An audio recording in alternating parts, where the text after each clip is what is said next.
According to Helena Blavatsky's profound teachings in The Secret Doctrine and The Key to Theosophy, the moment of physical death is not an ending, but a magnificent transition that begins the soul's systematic journey through invisible realms of existence. Blavatsky explained that when the physical body ceases to function, the consciousness doesn't simply vanish or immediately ascend to heaven, but rather embarks on a carefully orchestrated process of separation from the material plane. The human being, as Blavatsky taught, consists of 7 distinct principles or bodies, each vibrating at different frequencies of existence. At death, these principles begin to separate in a specific sequence that has been observed and documented by advanced initiates throughout history. The physical body, being the densest manifestation, is the first to be abandoned, while the etheric double, the subtle energy blueprint that maintained the physical form, gradually dissolves over a period of days. Blavatsky emphasized that consciousness remains fully intact during this initial phase, often becoming even more acute as it's freed from the limitations of dense matter. The deceased person may experience a panoramic review of their entire life, seeing with perfect clarity the connections between their thoughts, actions, and consequences. This isn't a judgment imposed by external forces, but rather the natural result of consciousness experiencing itself without the veils of physical existence. The emotional and mental bodies, still intact at this stage, determine the quality and duration of what follows. Those who lived with strong attachments to material pleasures, unfulfilled desires, or intense emotions will find these forces pulling them toward the first major post-mortem destination, the realm known as Kama-Loka, the sphere of desires and illusions where earthbound souls must confront and purify their lower nature before progressing to higher states of being. Chapter 2. Understanding Kama-Loka, the realm of desires. Kama-Loka, as revealed in Blavatsky's extensive writings and communications with the Masters of Wisdom, represents one of the most crucial yet misunderstood aspects of post-mortem existence. This Sanskrit term, meaning place of desires, describes a subtle realm that interpenetrates our physical world but operates according to entirely different laws of manifestation and experience. In this intermediate state between earth and heaven, consciousness exists in what Blavatsky called the Kama-Rupa, or desire body, a semi-material form composed of the person's accumulated emotions, passions, and unfulfilled longings. Unlike the dense physical body, this astral form is plastic and responsive to thought, constantly shifting and changing based on the soul's mental and emotional states. Blavatsky taught that Kama-Loka is not a geographical location, but rather a state of consciousness that surrounds and permeates the earth plane. Souls in this condition remain bound to terrestrial influences, often lingering near places and people they were attached to during life.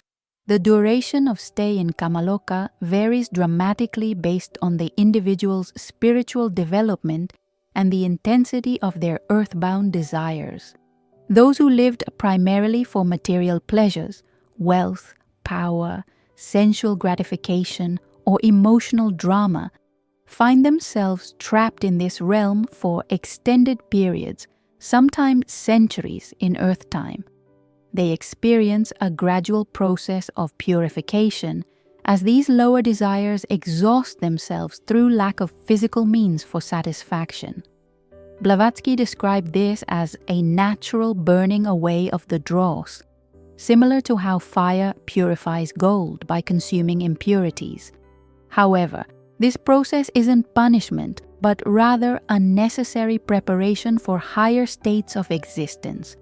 The soul cannot ascend to Devachan, the celestial realm of bliss and wisdom, while still carrying the heavy vibrations of unresolved earthly attachments. Kama-Loka serves as a cosmic purification chamber where these bonds are gradually dissolved through experience and understanding. Chapter 3. The Kama-Loka Experience. Confronting your earthly attachments.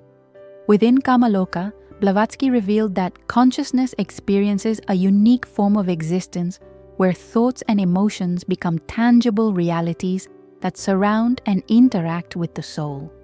Unlike physical life where desires must be fulfilled through external actions, in Kama-Loka the astral substance responds directly to mental impulses, creating vivid scenarios that reflect the person's deepest attachments and fears. This realm operates on what Blavatsky called the law of attraction and repulsion, where like attracts like with magnetic precision. Souls gravitate toward others with similar desires and mental qualities, forming temporary associations based on shared passions or obsessions. A person who died with an intense craving for alcohol might find themselves in the company of other souls struggling with the same addiction, creating collective experiences that gradually teach the futility of such attachments. The teachings emphasize that these experiences in Kama-Loka are not arbitrary punishments, but rather precise educational opportunities designed by cosmic intelligence to help souls understand the true nature of happiness and fulfillment. Every desire that seemed so important during physical life is given full expression in this realm, but without the satisfaction that physical fulfillment once provided. Blavatsky described how souls in Kama-Loka often attempt to influence living people to satisfy their cravings vicariously. This explains many phenomena attributed to earthbound spirits, the haunting of old homes, the influence over mediums, and the obsession with former possessions or relationships. However, these attempts ultimately prove futile and actually delay the soul's progress toward liberation. The most profound teaching about Kama-Loka is that it serves as a mirror, reflecting back to consciousness the true nature of its attachments. Gradually, through repeated experience of the emptiness of desire-based existence, the soul begins to turn its attention toward higher principles within itself, preparing for the eventual separation from the astral body and the ascent to Devachan. Chapter 4. The Purification Process. How Desires Burn Away. Blavatsky's detailed descriptions of the purification process in Kama-Loka reveal a profoundly intelligent system of cosmic justice that operates through natural law rather than divine judgment. The burning away of desires occurs through what she termed spiritual metabolism, a process where the soul's consciousness gradually withdraws its energy from lower attachments as they prove incapable of providing lasting satisfaction. This purification unfolds in distinct phases, each corresponding to different layers of the personality that were built up during earthly existence. The grossest desires, those related to physical pleasure, material accumulation, and sensory gratification, are typically the first to exhaust themselves as the soul realizes these cravings can no longer be fulfilled in any meaningful way within the astral realm. More subtle attachments, such as emotional dependencies, intellectual pride, and social identity, require longer periods to dissolve because they are more deeply integrated with the soul's sense of self. Blavatsky taught that souls often create elaborate mental constructs in Kama-Loka, replaying familiar scenarios from their earthly life or imagining ideal situations that fulfill their deepest longings. But these phantasmagorical experiences eventually reveal their illusory nature. The Masters of Wisdom, working through Blavatsky, explain that this process is absolutely necessary for spiritual evolution. Just as a butterfly must completely dissolve within its chrysalis before emerging in its new form, human consciousness must release all identification with temporary personalities and conditional desires before it can access its eternal essence. Throughout this purification, the soul is never truly alone. Blavatsky emphasized that advanced beings, whether human adepts who have transcended death or cosmic intelligences that guide evolution, provide subtle assistance and protection, ensuring that no soul becomes permanently trapped in Kama-Loka or suffers beyond its capacity for growth. The entire process is orchestrated by divine wisdom working through natural law. Chapter 5. Graduating from Kama-Loka, the Great Liberation.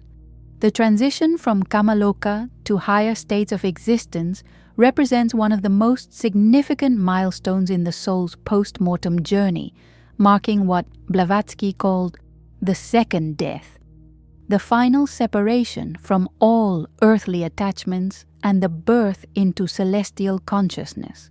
This graduation occurs when the purification process has successfully eliminated all desires that bind consciousness to the material plane.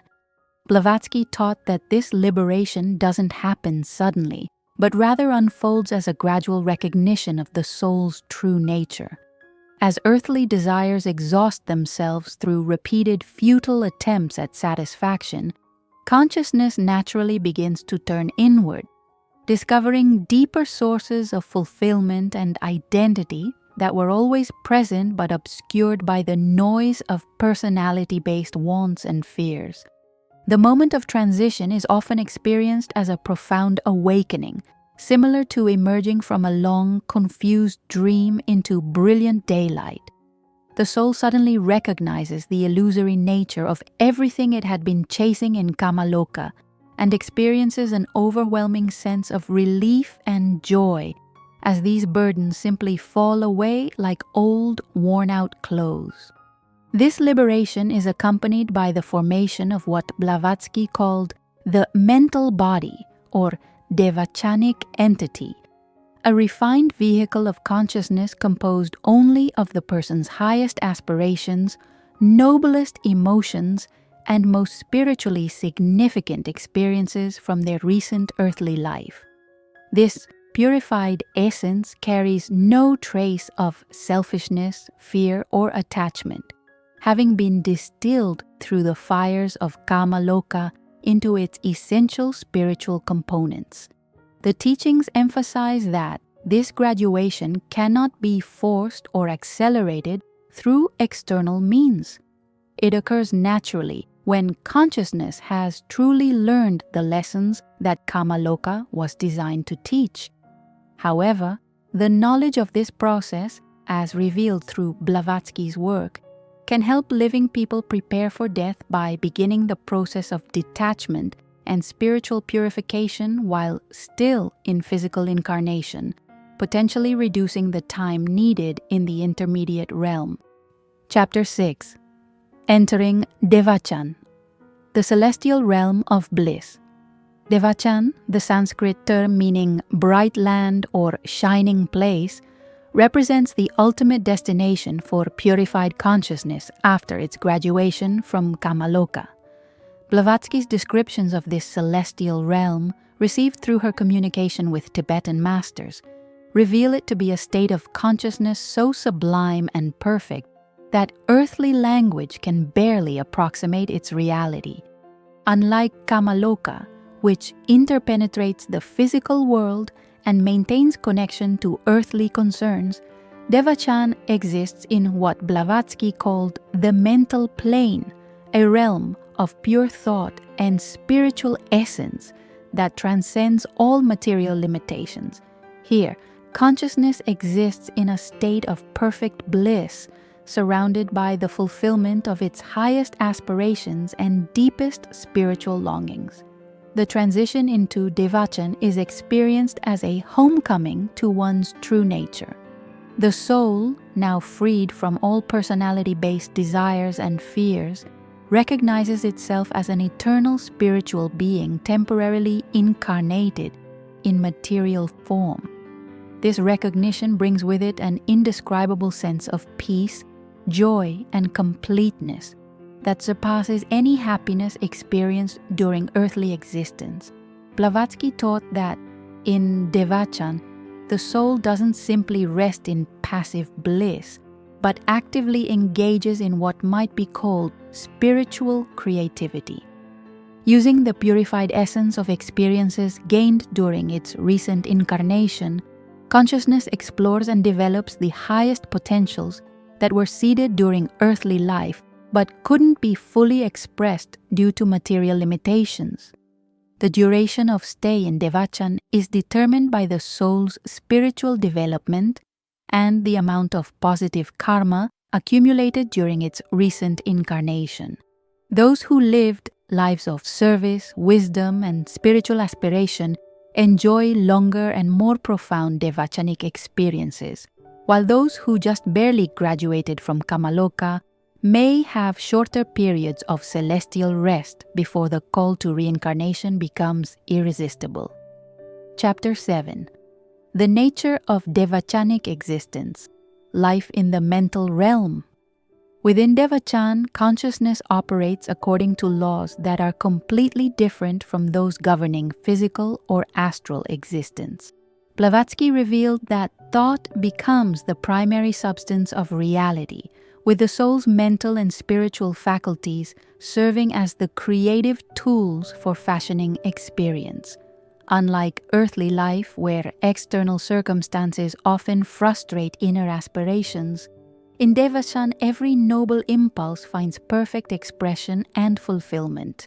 The masters taught through Blavatsky that Devachanic existence is intensely personal and subjective, with each soul creating its own perfect environment based on its highest ideals and deepest spiritual understanding. A soul who treasured wisdom during earthly life might find itself in vast libraries of cosmic knowledge, able to explore any subject with unlimited depth and clarity. One who lived for beauty might inhabit realms of indescribable artistic perfection, creating and experiencing aesthetic wonders beyond earthly imagination. This subjective nature of Devachan doesn't mean the experiences are less real than physical existence, quite the opposite. Blavatsky emphasized that Devachanic reality is more real and substantial than material existence because it's based on eternal spiritual principles rather than temporary material forms. The soul experiences everything it encounters as absolutely real and meaningful, but from a perspective of complete spiritual fulfillment and understanding. Relationships in Devachan take on a completely different character than earthly associations. The soul connects with others based on spiritual affinity, rather than personality, compatibility, or karmic necessity. These connections are experienced as perfect understanding and unconditional love, free from the complications and misunderstandings that characterize human relationships on the physical plane. Time, as understood on Earth, doesn't exist in Devachan.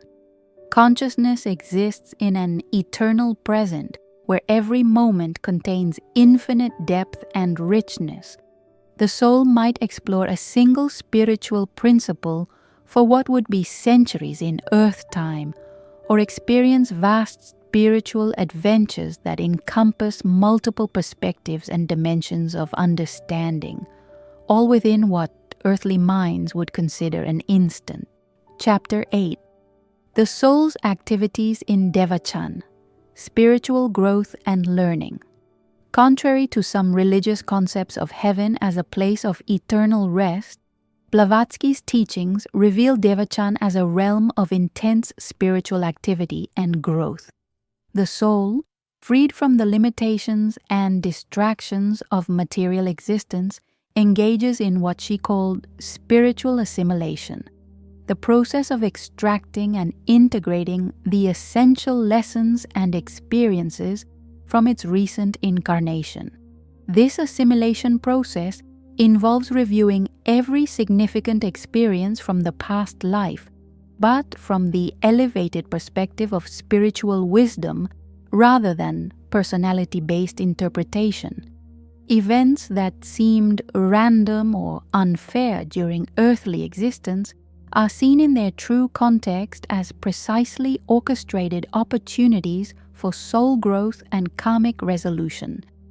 The soul also engages in what Blavatsky termed creative contemplation, the exploration and development of spiritual principles through direct experiential understanding.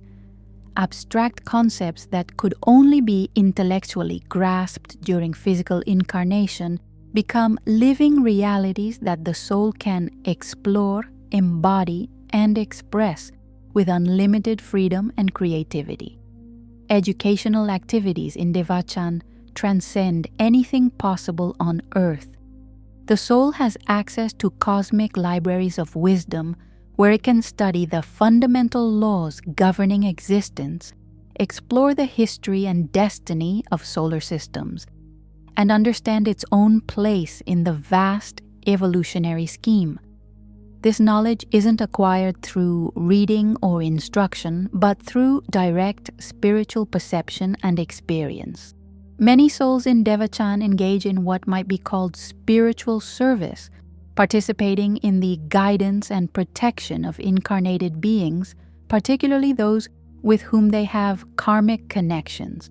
This service is performed not as duty or obligation, but as natural expression of the soul's expanded love and wisdom. The teachings emphasize that all activities in Devachan contribute to the soul's preparation for its next incarnation. Every experience, insight, and spiritual expansion becomes part of the soul's permanent wisdom, carried forward into future lives as innate capacities and spiritual tendencies. Chapter 9. Duration in Devachan. Factors that determine your stay. Blavatsky's teachings on the duration of Devachanic existence reveal a perfectly just system where the length and intensity of celestial bliss correspond precisely to the soul's spiritual development and karmic accumulation from its recent incarnation. This isn't arbitrary reward or punishment, but rather the natural result of spiritual laws operating with mathematical precision. The primary factor determining Devachanic duration is what Blavatsky called spiritual momentum, the accumulated force of noble thoughts, selfless actions, and spiritual aspirations built up during earthly life. Souls who consistently oriented themselves toward wisdom, compassion, and service generate powerful spiritual momentum that sustains extended periods of celestial existence. Another crucial factor is the soul's capacity for spiritual experience. Those who develop their higher faculties through meditation, study, and spiritual practice during incarnation possess greater ability to utilize and appreciate Devachanic opportunities. Like vessels of different sizes, souls can hold varying amounts of celestial bliss based on their spiritual development. The masters taught through Blavatsky that average souls typically spend between 1,000 to 1,500 years in Devachan for each earthly incarnation, though this varies enormously based on individual circumstances. Highly evolved souls might enjoy Devachanic periods lasting many thousands of years, while those just graduating from extended stays in Kama-Loka might have relatively brief celestial interludes. Blavatsky emphasized that the quality of Devachanic experience is as important as its duration. A spiritually advanced soul might accomplish enormous spiritual growth and service during a shorter Devachanic period, while a less developed consciousness might spend longer periods in simpler forms of celestial rest and recuperation. The teachings also reveal that souls don't experience the passage of time in Devachan as they would on earth. Whether the stay lasts decades or millennia by earthly measurement, It's experienced as a perfect, complete cycle of spiritual fulfillment that naturally concludes when the soul has fully assimilated all possible growth from its devachanic opportunities. Chapter 10. The Call to Reincarnation. Why Souls Return to Earth. Eventually, even the most blissful devachanic existence begins to approach its natural conclusion as the soul exhausts the spiritual potential accumulated from its previous incarnation. Blavatsky taught that this transition occurs not because of external compulsion, but through the soul's own evolutionary impulse, a deep recognition that further growth requires new experiences and challenges that can only be found through physical incarnation. The call to reincarnation begins as a subtle stirring within the soul's consciousness, a growing awareness that its current level of spiritual development has reached the limits of what can be achieved in the devachanic state. This awareness is accompanied by the emergence of what Blavatsky called creative dissatisfaction, not unhappiness, but rather a divine restlessness that seeks new opportunities for service, learning, and growth. The masters explained through Blavatsky that this evolutionary impulse is programmed into the very structure of consciousness itself. Just as physical organisms contain genetic instructions for growth and reproduction, spiritual consciousness contains what might be called karmic DNA, patterns of unfulfilled potential that can only be actualized through incarnated experience. As the call to reincarnation strengthens, the soul begins to sense the specific type of earthly circumstances that would best serve its continued evolution. This includes not only the general conditions of its next life, cultural background, family situation, and historical period, but also the particular challenges and opportunities needed for working out accumulated karma and developing latent spiritual faculties. The process of leaving Devachan is described by Blavatsky as gradual and natural, similar to the way a ripe fruit falls from a tree. There's no violent separation or traumatic transition, but rather a gentle withdrawal of consciousness from celestial bliss as attention turns toward the magnetic pull of incarnated existence. This transition marks the beginning of the soul's descent through increasingly dense planes of matter as it prepares to take up residence in a new physical body, carrying within its spiritual essence all the wisdom, experience, and karmic patterns accumulated through countless previous cycles of incarnation, death, and rebirth. Chapter 11. Preparing for the next incarnation. The soul's descent. The journey from Devachan to physical reincarnation involves what Blavatsky described as a systematic densification of consciousness as the soul gradually assumes increasingly material vehicles of expression. This descent occurs in precise stages, each governed by specific spiritual laws that ensure the soul's protection and proper preparation for its upcoming earthly mission. The first stage involves the formation of what Blavatsky called the causal body, a permanent vehicle that serves as the repository for all spiritual lessons and karmic patterns accumulated through multiple incarnations. This body, composed of the finest matter of the mental plane, contains the soul's essential identity and serves as the blueprint for its evolutionary development across many lifetimes. As the descent continues, the soul begins to attract around itself astral matter appropriate for its karmic requirements and spiritual development. This process is guided by what the masters termed magnetic attraction. The soul's accumulated karma literally draws to itself the circumstances, relationships, and challenges that will best serve its continued growth. The choice of specific incarnation circumstances involves complex considerations that extend far beyond personal preference or desire.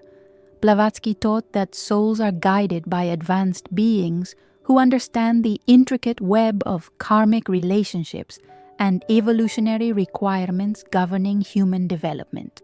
These guides help ensure that each incarnation provides optimal opportunities for both karmic resolution and spiritual advancement.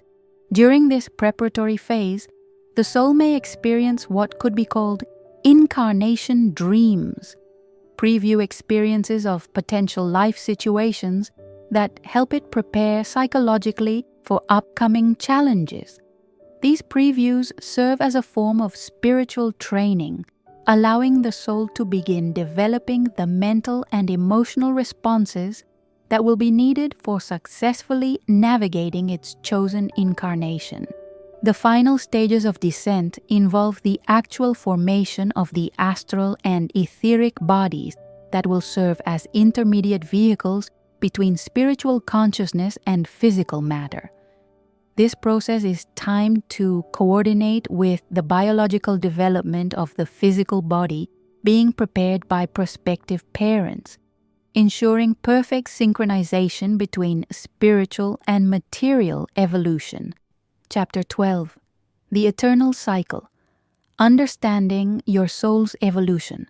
Blavatsky's ultimate teaching about the soul's journey reveals that the cycle of incarnation, death, Kama-Loka, Devachan, and reincarnation represents just one turn of a vast evolutionary spiral that spans not just individual lifetimes, but entire cosmic ages. Each complete cycle carries consciousness higher on the spiral of spiritual development, gradually transforming ordinary human awareness into divine wisdom and compassion. The purpose of this eternal cycling isn't mere repetition, but rather what Blavatsky called spiral evolution. Each return to familiar territory occurs at a higher level of development, allowing for progressively deeper understanding and more refined expression of spiritual principles. Like a mountain path that circles upward, the soul revisits similar lessons and challenges, but from increasingly elevated perspectives. The masters taught through Blavatsky that this evolutionary process serves cosmic purposes that extend far beyond individual spiritual development.